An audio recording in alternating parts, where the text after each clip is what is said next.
এই গাইস, আজকে আমি রান্না করেছি চিংড়ি মাছ, তারপর গরুর গোশ। আলু ছাড়া আবার আমার গরুর গোশ ভালো লাগে না।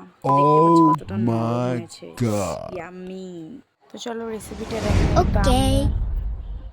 কিসের আম্মু আমি আলুটা কেটে ধুয়ে নিচ্ছি, আর আম্মু গরুর গোশটা রান্না করেই রেখে গেছিলো। আমি জাস্ট একটু পেঁয়াজ দিয়ে আলু দিয়ে খাবো, কারণ আলু ছাড়া আমার গরুর গোশ ভালো লাগে না। আর এই যে চিংড়ি মাছটাও অলরেডি রান্না করাই ছিল, আমি জাস্ট গরম করেছি আর তোমাদের সাথে মজা করেছি।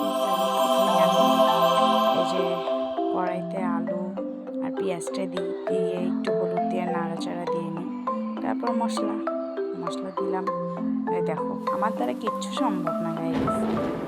তো এটা দিয়ে ভালোভাবে নাড়াচাড়া দিয়ে পানি দিয়েছি, কিন্তু আমি বিশ্বাস করতে পারিনি যে খাবারটা এত মজা লাগবে। আই ডোন্ট নো কেন লেগেছে, যাই হোক। তো এই যে এখনও গলেই যায়নি যেটা। তো এই অবস্থায় আমি বড় অবস্থায় দিই, তারপর ডিপটা এই যে আস্তে আস্তে করে কালার আসতেছিল। বিশ্বাস করবো না, এত মজা হয়েছিল, অনেক মজা। তারপরে এই যে চিংড়ি মাছটা আমি গরম করে নিই।